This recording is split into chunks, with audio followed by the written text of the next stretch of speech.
Hello students, कैसे हैं आप सब लोग। उम्मीद करती हूँ सब अच्छे होंगे और स्वस्थ होंगे। मैं Meena Rana ICT virtual class में आपका स्वागत करती हूँ। बच्चों, हम पढ़ रहे हैं क्लास 12 का मैथ्स और चैप्टर हमारा चल रहा है इंटीग्रेशन यानी कि समाकलन। यहाँ पे हमने प्रीवियस लेक्चर में इंटीग्रेशन का जो चैप्टर है इसको स्टार्ट किया है। हमने आपको कहा इंटीग्रेशन क्या होता है, it is a inverse of differentiation. तो हमने डिफरेंशिएशन पढ़ा।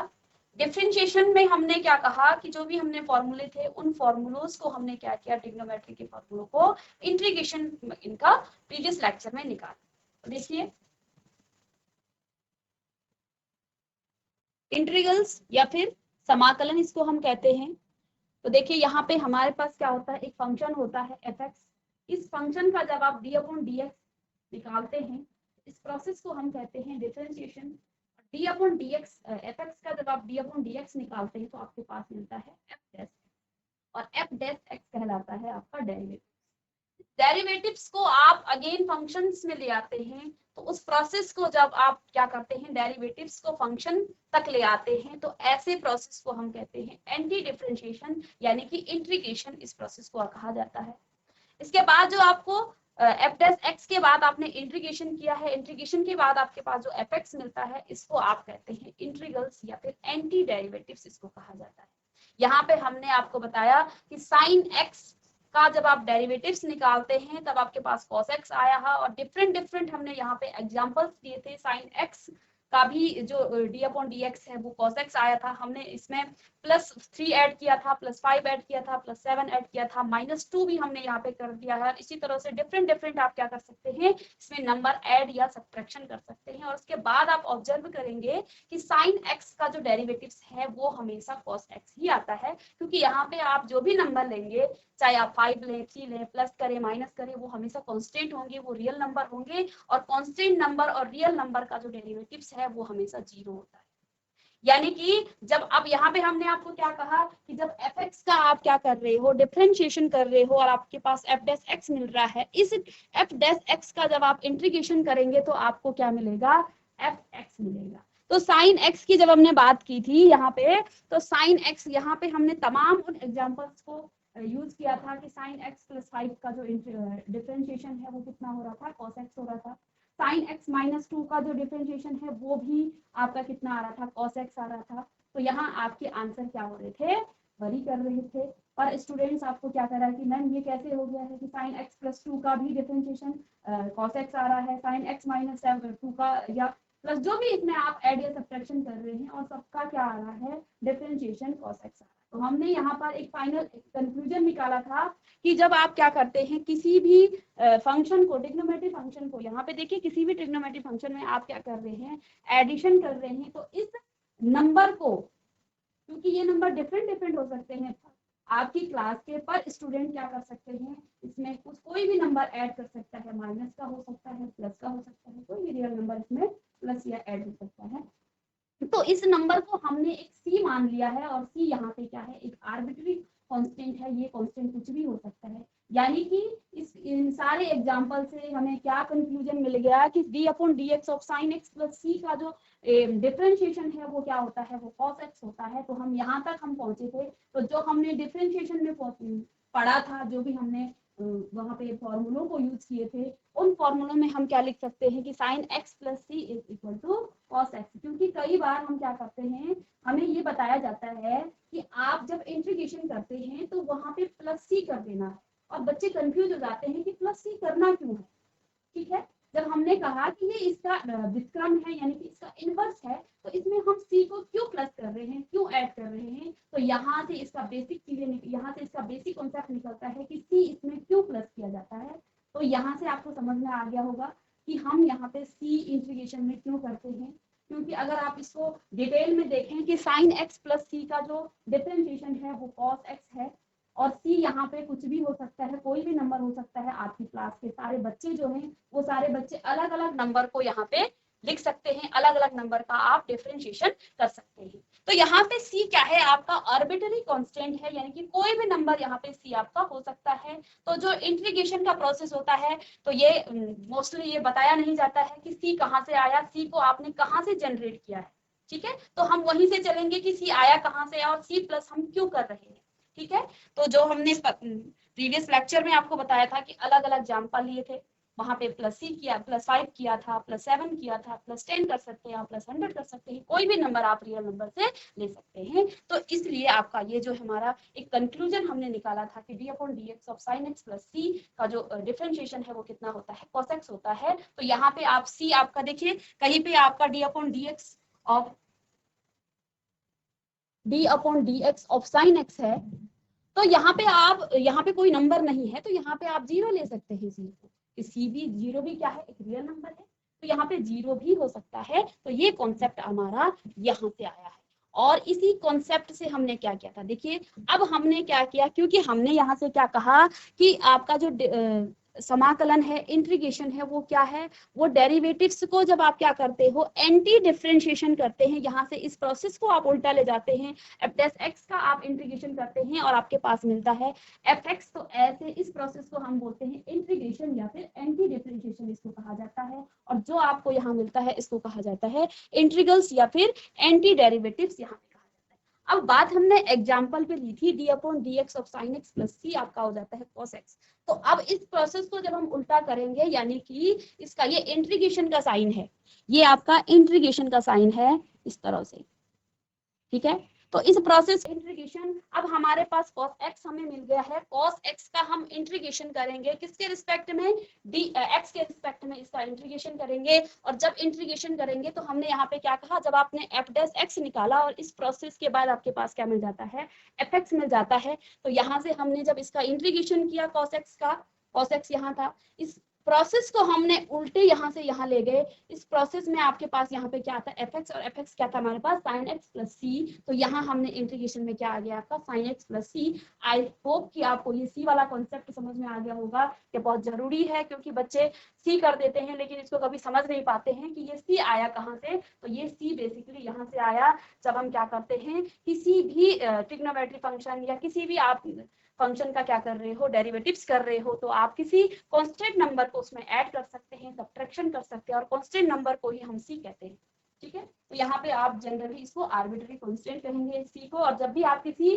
फंक्शन का क्या करेंगे, इंटीग्रेशन करेंगे, तो उसमें हमेशा आपने सी को ऐड करना है। आई होप ये समझ में आपको आया होगा। तो यहाँ से हमने क्या किया है, cos x dx का हमने इंटीग्रेशन, तो इसका हमने इंटीग्रेशन किया तो आपके sin x + c था, तो sin x + c आ गया है इसका इंटीग्रेशन। तो यहाँ पे हमने इसका क्या कर दिया है, इनवर्स प्रोसेस किया है, पहले sin x + c को हमने डेरिवेटिव्स किया, और डेरिवेटिव्स आपके पास क्या आ गया है, cos x आ गया है, और cos x का हमने यहाँ पे इंटीग्रेशन किया, और इंटीग्रेशन आपके पास फंक्शन मिल गया है, यानी कि sin x + c हमें मिल गया है। तो देखिए इस प्रोसेस को हमने कल की क्लास में किया था। इसके बाद डेरिवेटिव्स के यानी कि अवकलज के कुछ हमारे पास फॉर्मूले होते हैं, इन फॉर्मूलों को यूज करते हुए हमने क्या किया है, इंटीग्रेशन के जो फॉर्मूले हैं उनको जनरेट किया है, उनको हमने यहाँ पे ले लिया है, और इससे हमें क्या हो गया, ये याद भी हो जाते हैं। तो क्योंकि d/dx ऑफ sin x को हमने जान लिया है पीछे कि कैसे यहाँ पे हम c कर रहे हैं, तो जहां हम पहले डेरिवेटिव्स में हम sin x लिखते थे, तो यहाँ हम c लिख सकते हैं, क्योंकि c कोई आर्बिट्ररी कांस्टेंट हो सकता है, ठीक है। आगे जब आप करेंगे तो इसको डायरेक्ट इसमें सी कर देंगे, जब आपकी प्रैक्टिस हो जाएगी, जब आप इसके कॉन्सेप्ट को समझ जाएंगे, तो आप डायरेक्ट यहाँ पे +c करेंगे। तो पहले हमें समझना है कि कहाँ से ये आपके जनरल जो ये फॉर्मूले हैं ये आए हैं। तो d/dx of sin x + c हमने किया था, इसका डेरिवेटिव्स किया, तो डेरिवेटिव्स हमारे पास आ गया था cos x, ठीक है। अब हमने कहा कि इंटीग्रेशन जो है डिफरेंशिएशन का इनवर्स प्रोसेस है, यानी कि जब आप इस डेरिवेटिव्स का इंटीग्रेशन करेंगे तो ये कितना आएगा, sin x + c। तो यहाँ से हमने जब cos x का x के रिस्पेक्ट में इसका इंटीग्रेशन किया, तो आपको क्या मिल गया है, sin x + c, यानी कि जो आपके पास पहले फंक्शन था वो अब आपका इंटीग्रल्स आ गया। तो इसको कहा जाता है इंटीग्रल्स, इसको कहा जाता है डेरिवेटिव्स। इसी तरह से आपके पास d/dx of cos x + c है, और ये होता है माइनस का sin x, इसको हमने सॉल्व करके बताया था कि जब आप माइनस sin x का निकालेंगे तो वो आपका cos x + c आएगा। क्योंकि हमें sin x का चाहिए, तो साइन आपका जो है माइनस का साइन आपको यहाँ लेफ्ट हैंड साइड से राइट हैंड साइड चला जाएगा, तो कितना आ जाएगा, -cos x + c हमारे पास आ जाएगा, ठीक है। तो इस तरह से हमने इसको, इसके बाद d/dx ऑफ 10x होता है, 10x + c होता है आपका sec² x, तो sec² x का हो जाएगा आपके पास कितना, 10x प्लस सी। ठीक है, एक चीज हमने, और ये सारे फॉर्मूले आपको पता हैं, जहां पे cot x है तो माइनस cosec स्क्वायर x ये आ जाएगा, और जब इसका इंटीग्रेशन करेंगे तो ये माइनस में आ जाएगा आपका cot x प्लस सी। ठीक है, sec x को एक चीज हमने यहाँ पे ऑब्जर्व की थी कि जितने भी आपके डेरिवेटिव्स हैं, जो डेरिवेटिव्स आए हैं, ठीक है, यहाँ पर जिन फंक्शन को, जो फंक्शन सी से स्टार्ट होते हैं, ध्यान देंगे, जो फंक्शन सी से स्टार्ट होते हैं उनके डेरिवेटिव्स हमेशा माइनस में आते हैं। जैसे यहाँ पे आपका cos x क्या है, सी से स्टार्ट हुआ है और ये फंक्शन है, यहाँ पे इस फंक्शन का जो डेरिवेटिव्स है वो माइनस का आया है। इसके बाद cot x था, इसका जो डेरिवेटिव्स है वो भी माइनस में आया है, और cosec x का जब हमने निकाला, क्योंकि ये भी सी से स्टार्ट हो, ये हमने ऑब्जर्व किया है, ये कहीं बुक में नहीं लिखा है, ये हमने फॉर्मूलों को देख के ऑब्जर्व किया है, अपनी सुविधा के लिए इसको देखा है, ताकि हम क्वेश्चंस में हमें लर्न याद रहे ये चीजें। तो यहाँ पे भी देखिए cos x का जब हमने डेरिवेटिव निकाला तो ये भी माइनस का आया है। ठीक है, अब हम इंटीग्रेशन पे चलते हैं, इंटीग्रेशन के फॉर्मूलों पे चलते हैं। तो यहाँ पे देखिए ये cos x है, ये cot x है, और ये माइनस का आपका cosec x है। ठीक है, ये इसका इधर आ गया है, तो इसको अब आप सीधे यहाँ डायरेक्ट फॉर्मूले लिख लेंगे इसकी, ये तो समझाने के लिए आपको लिखा था। तो यहाँ पे इंटीग्रेशन में हम एक चीज ऑब्जर्व कर पा रहे हैं, जो भी आपके इंटीग्रल्स हैं, ये इंटीग्रल्स हैं, जो इंटीग्रल्स माइनस साइन में आ रखे हैं, जो सी से स्टार्ट हो रहे हैं वो भी माइनस साइन में आए हैं। फर्क क्या है, वहां फंक्शन जो सी से स्टार्ट होते हैं उनका डेरिवेटिव्स माइनस का होगा, और यहाँ पे जिन फंक्शन के, जिन f डैश x का आप क्या निकालेंगे, इंटीग्रेशन निकालेंगे, तो इंटीग्रल्स आपको मिलेगा, और इंटीग्रल्स मिलेगा जो सी से स्टार्ट होंगे वो हमेशा माइनस के। तो इस चीज को हम ध्यान में देंगे, और इसी पर हमने कुछ यहाँ पे, तो जो फॉर्मूले हमने अभी यहाँ पे पढ़े हैं उन फॉर्मूलों को हम इंटीग्रेशन में यहाँ पे देखिए, इसको आप लोग कॉपी कर लेंगे। ठीक है, बहुत अच्छे से इसको कॉपी करेंगे कि integration of cos x dx होता है आपके पास sin x, sin x यहाँ पे ये आपका इंटीग्रल्स है, तो cos c से स्टार्ट है तो ये माइनस का आएगा। ठीक है, तो डायरेक्ट यहाँ पे कुछ फॉर्मूलों की हमने लिस्ट बनाई है, और लिस्ट को आप कॉपी कर लेंगे। तो देखिए cos x dx, तो cos x dx integration of cos x dx आपके पास sin x होता है, हमने पहले भी इसको डिस्कस कर लिया है। इसके बाद यहाँ पे हमें integration of sin x dx आपके पास माइनस में cos x, और ये चीज ध्यान देंगे कि जब इंटीग्रल्स आपका c से स्टार्ट होता है तो माइनस साइन देता है। ठीक है, माइनस में cosec square x is equal to minus cot x, देखिए c से स्टार्ट है और माइनस में आ रहा है। sec स्क्वायर x होता है 10x प्लस c, और इसके बाद इंटीग्रेशन ऑफ cosec x और cot x dx is equal to, ये अगेन c से स्टार्ट हो रहा है और ये भी आपका c माइनस में आ रहा है। इसके बाद हमारे पास यहाँ पे sec x 10x is equal to आ जाएगा sec x प्लस c, तो ये आपका इंटीग्रेशन, क्योंकि डिफरेंशिएशन में आपका sec x का डिफरेंशिएशन क्या होता है, sec x 10x होता है, तो इंटीग्रेशन जब आप रिवर्स प्रोसेस करेंगे तो इंटीग्रेशन में आपके पास क्या आ जाएगा, वो sec x प्लस c के इक्वल आ जाएगा। ठीक है, कुछ और फॉर्मूले हैं तो इनको हम बाद में देखेंगे। ठीक है, क्योंकि अभी ये हमने कराए नहीं है, तो इनको हम बाद में देख लेंगे। ठीक है, इसके बाद कुछ और हमने फॉर्मूले यहाँ पे, चलिए इंटीग्रेशन की बात हम बाद में करेंगे, पहले हम डिफरेंशिएशन पे बात करेंगे। तो यहाँ पे देखिए, जब आप d upon d x of x की पावर n का आप डिफरेंशिएशन करते थे, ठीक है, तो डिफरेंशिएशन करने के बाद आपके पास क्या मिल जाता था, n x की पावर n माइनस 1 अपॉन, तो ये आ जाता था। ठीक है, अब इसका हम क्या कर रहे हैं, x की पावर n का यहाँ पे इंटीग्रेशन में क्या होता है ये यहाँ पे हम देखेंगे। तो इंटीग्रेशन में देखिए इसके क्या हो जाता है, x की पावर इंटीग्रेशन ऑफ x की पावर n dx। ठीक है, ये फॉर्मूला, इसका फॉर्मूला क्या होता है, x की पावर n प्लस 1 अपॉन में n प्लस 1, ये आ जाता है इंटीग्रेशन। यानी कि अगर सिंपली आपके पास यहाँ पे n आपका जो है, यहाँ पे आपका n 0 नहीं होना चाहिए, अगर n आपका 0 हो जाता है तो ये जो नंबर है ये आपका क्या हो जाएगा, इनडेफिनिट हो जाएगा। तो इंटीग्रेशन ऑफ x की power n dx is equal to कितना आ गया है, x की power n plus 1 upon n plus 1 और प्लस में c आ जाएगा, क्योंकि जब आप इंटीग्रेशन करते हैं किसी फंक्शन का तो यहाँ पे c हम क्या कर देते हैं, ऐड कर देते हैं। ठीक है, अब यहाँ पे n आपका क्या नहीं होना चाहिए, -1 नहीं होना चाहिए। अगर n आपका -1 होता है तो ये क्या हो जाएगा, -1 प्लस 1, ये 0 आ जाएगा और ये इनडेफिनिट हो जाएगा। तो यहाँ पे ये आपका n-1 नहीं होना चाहिए। तो जहां हमने वहां पे बहुत ज्यादा यूज किया था किसका, x की पावर n वाला फॉर्मूला d/dx में, तो यहाँ पे ये फॉर्मूला आपका बहुत ज्यादा यूज होगा, तो इसको भी हम यहाँ पे लिख लेंगे। और अगर इस पर देखिए, अगर x की पावर 3 है और इसका मुझे इंटीग्रेशन करना है तो मैं इस फॉर्मूले को यूज करूंगी डायरेक्ट। यहाँ पे n की जगह पे 3 है तो यानी कि क्या आ जाएगा, x की पावर 3 प्लस 1 अपॉन n यानी कि 3 प्लस 1। ठीक है, और प्लस में c आ जाएगा। जब भी आप इंटीग्रेशन करते हैं तो प्लस में c ऐड हमें करना है। तो यहाँ से क्या आ जाएगा, x की पावर 4 अपॉन 4 प्लस c। तो इस तरह से हम इन क्वेश्चंस को सॉल्व कर सकते हैं इस फॉर्मूले से। तो बहुत ही इंपॉर्टेंट फॉर्मूला है ये, और इसको हम रफ कर लेंगे। इसके बाद यहाँ पे देखिए, integration of 1 dx is equal to x plus 1। ठीक है, अब हमने आपको क्या बताया कि ये रिवर्स प्रोसेस है किसका, डिफरेंशिएशन का। यानी कि इसका जब आप डिफरेंशिएशन करेंगे किसका, d/dx ऑफ x प्लस 1, और x प्लस c का मतलब क्या है, ये कांस्टेंट हो सकता है तो इसको आप सिंपली x भी कर सकते हैं। और वहां हमने क्या किया था, जब हम d/dx निकालते थे x का होता था 1। ठीक है, तो यहाँ पे 1 आ जाता था। तो देखिए इसका रिवर्स प्रोसेस है, यानी कि इंटीग्रेशन 1 का करेंगे तो वो आपका x प्लस c आएगा। इस तरह से ये आपका डिफरेंशिएशन से ये इंटीग्रेशन का फॉर्मूला आपका जनरेट होता है। ठीक है, आई होप कि ये आपको समझ में आया होगा।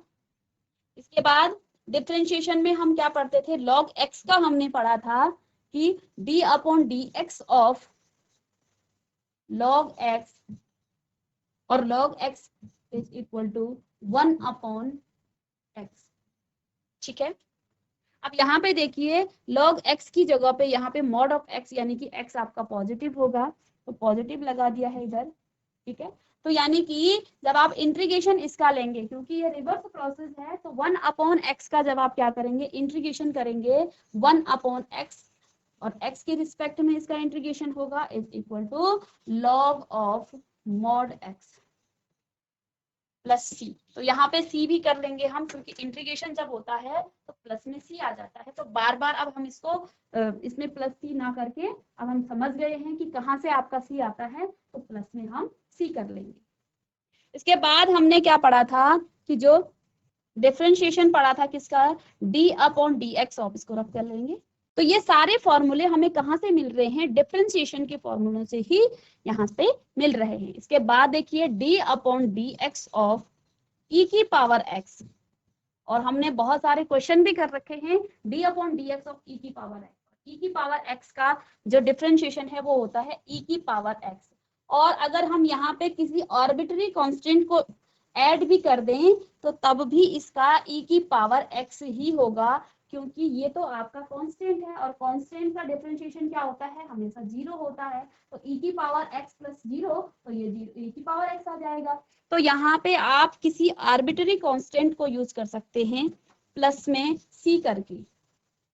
ठीक है, यानी कि जब आप रिवर्स प्रोसेस में चलेंगे इज इक्वल टू, यानी कि इसका जब आप इंटीग्रेशन करेंगे, इंटीग्रेशन ऑफ e की power x dx is equal to क्या आ जाएगा, देखिए ये यहाँ है और यहाँ हमें फंक्शन लाना है इंटीग्रेशन करके, तो क्या आ जाएगा e की पावर x प्लस c। तो इस फॉर्मूले से आपका ये फॉर्मूला जनरेट हुआ है e की पावर x प्लस c। ठीक है, नेक्स्ट फॉर्मूला आपके पास था।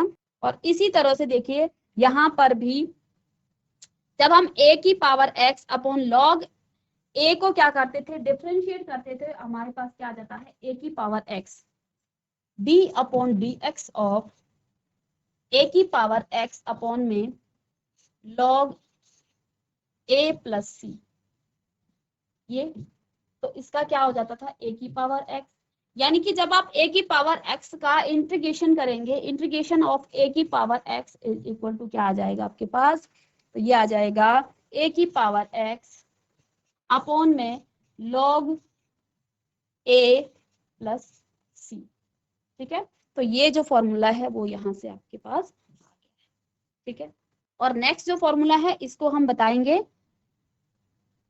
नेक्स्ट स्लाइड में। ठीक है, इसको करके बताएंगे। तो यहाँ पे देखिए हमने इंटीग्रेशन के कुछ और फॉर्मूले जो बेसिक फॉर्मूले हैं उनको भी यहाँ पे जनरेट कर लिया है। किस तरह से ये फॉर्मूले आपके डिफरेंशिएशन के फॉर्मूलों से आए, अवकलन के फॉर्मूलों से ये आगे हैं।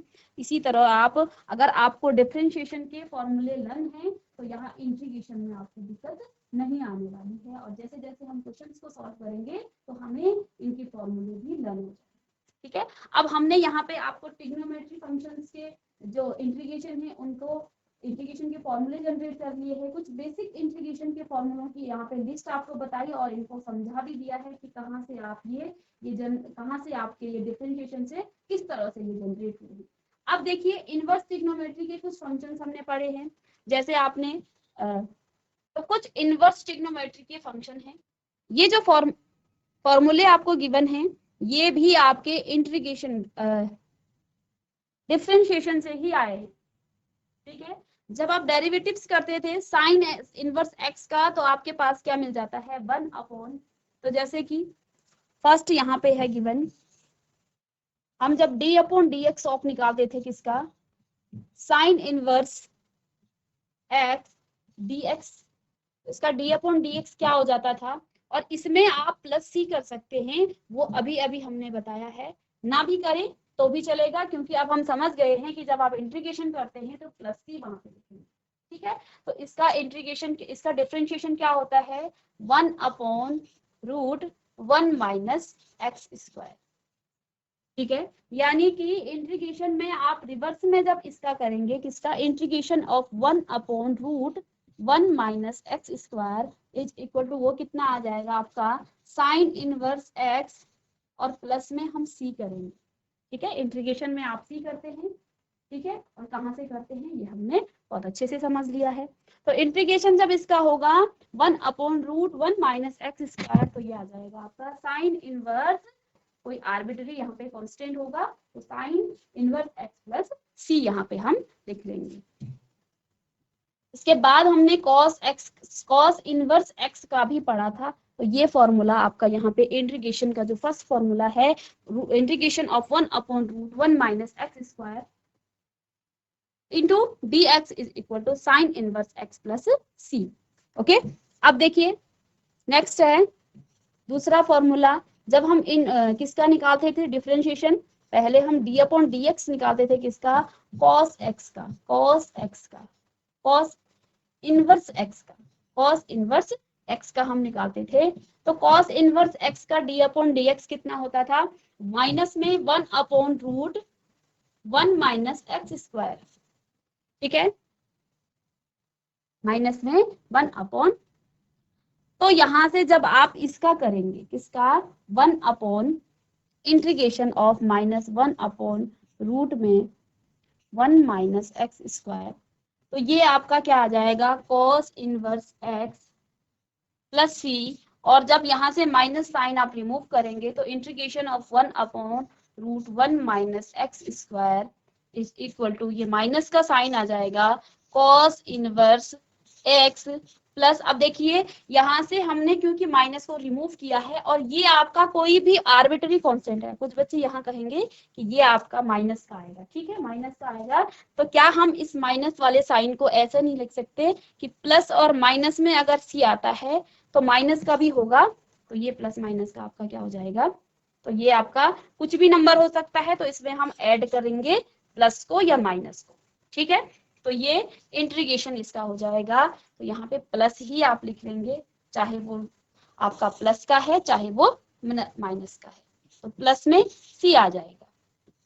ठीक है, तो यहाँ से आपका जो सेकंड फॉर्मूला है 1/1 minus x square into d x is equal to cos inverse x plus C.